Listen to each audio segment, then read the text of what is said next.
श्रीराम समर्थ.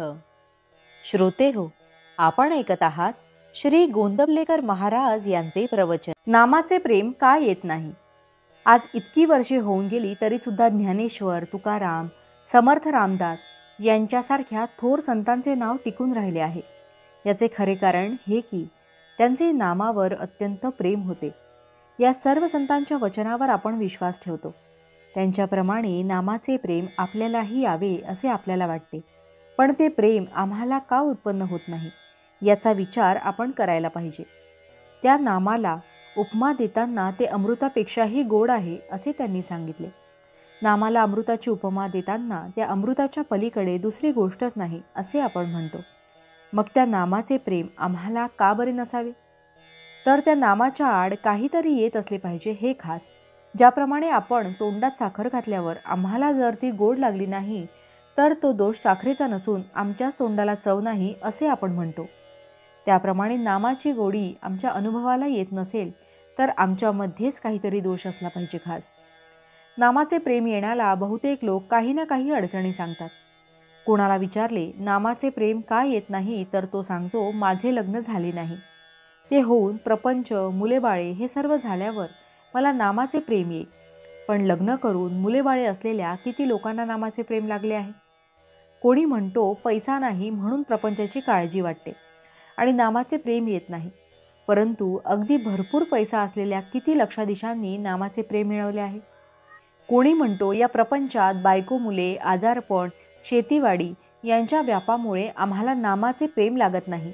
तर कोणी म्हणतो प्रपंचात राहून मला आता कंटाळा आला आहे, मी आता संन्यास घेतो म्हणजे मला नामाचे प्रेम येईल. तर कोणी प्रापंचिक दुःखाला कंटाळून अगदी आत्महत्या करायला निघतो. अशा रीतीने सर्वजण ज्या परिस्थितीत असतात त्या परिस्थितीत नामस्मरणाला अडचणच सांगत असतात. नामाचे प्रेम न यायला खरोखरच परिस्थिती कारणीभूत आहे का याचा विचार आपण करायला पाहिजे. मला वाटते नामाचे प्रेम न यायला खरोखर कारण कोणते असेल तर भगवंत हवा असे आम्हाला मनापासून वाटतच नाही. भगवंत हवा आहे असे वाटणे हे खरोखर भाग्याचे लक्षण आहे. तुम्हाला खरोखरच भगवंत हवा आहे असे वाटू लागले म्हणजे त्या हवेपणातच त्याच्या प्राप्तीचा मार्ग दिसू लागेल. भावार्थ, नामाची गोडी अशी विलक्षण आहे की ज्याला ती लागली त्याला स्वतःचे भान राहत नाही. म्हणून नामाला वाहून घ्यावे. जानकी जीवन स्मरण जय जय राम. महारुद्र हनुमान की जय. समर्थ रामदास स्वामी महाराज की जय. सब संतन की जय. श्री अनंत कोटि ब्रह्मांड नायक राजाधिराज सच्चिदानंद सद्गुरु श्री ब्रह्म चैतन्य महाराज की जय. जय जय रघुवीर समर्थ.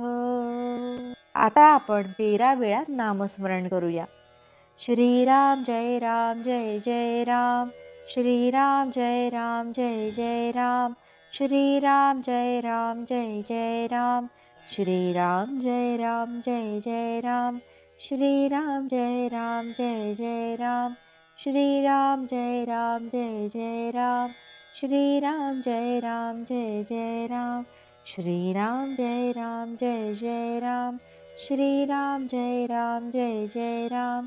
श्रीराम जय राम जय जय राम. श्रीराम जय राम जय जय राम.